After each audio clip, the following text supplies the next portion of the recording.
Hello and welcome to the Tabletop Games blog topic discussion. One of a kind. I've previously spoken about unique games, which were something new at the time. See my article There Can Be Only One, link in the description. It was KeyForge by Fantasy Flight Games and designed by Richard Garfield of Magic the Gathering fame, which started this new way of making games. There's probably a better and longer description of the term, but in short, the term unique in this context describes games where every published copy is different in a number of ways. In KeyForge this is, for example, the name and logo, as well as the composition of the different cards. But different decks will still have some cards the same. I want to look at some aspects of unique game design in more detail to explore the concept. First of all unique games require one or more algorithms to create the unique aspects of the game. These algorithms will draw from a pool of items that are combined to create unique combinations. The final process will then merge the results of the different algorithms into the final unique game. In the case of KeyForge, there will have been a pool of words that are combined to create the deck's names. The logos will have been created from a number of modular shapes and a selection of colors. The decks themselves were drawn from the different houses, within which there will have been the complete set of possible cards, with different weighting to make some cards rarer than others, and to try and create some sort of balance between the decks. I would assume that the algorithms used for making unique games will have an element of randomness, probably some sort of pseudo-random number generator, which means the published copies of the game don't just iterate through all combinations. After all, you don't want someone to buy 10 decks of KeyForge, which are only slightly different.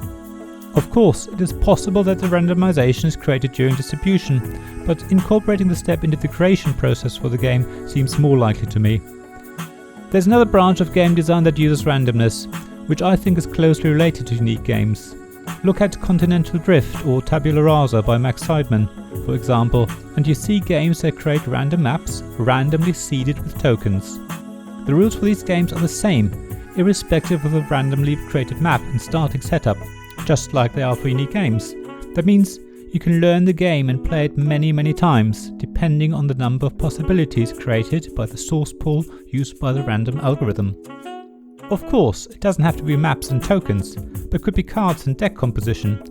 So a random game like KeyForge could be created in very much the same way as Continental Drift. The difference is that in KeyForge the pseudo-randomed permutations are published only once, while in Continental Drift one person can print multiple maps.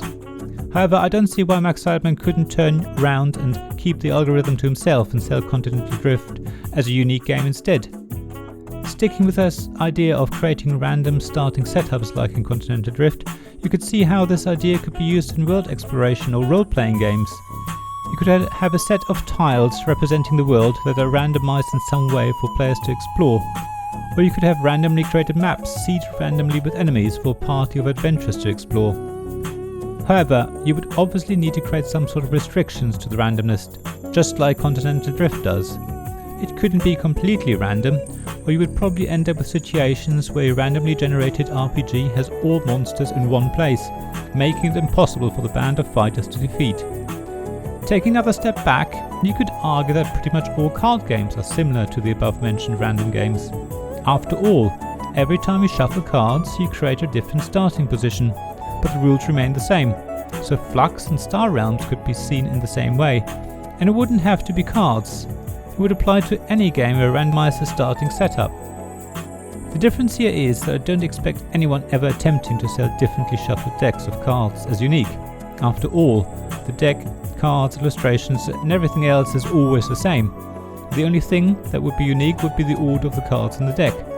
The same would be true for other games where the starting setup is random. However, it is still interesting to think that this last group of games is still creating a slightly different experience every time.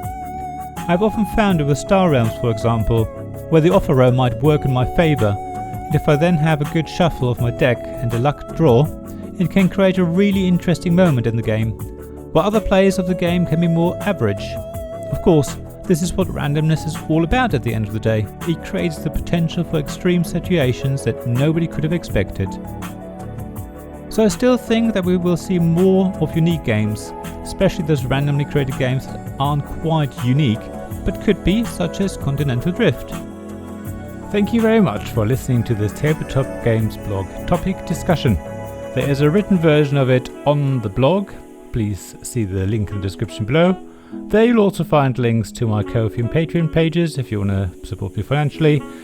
Please also look at my Twitter feed and generally pass around the word of this blog and this podcast. I'd really appreciate it. The more people know, the better.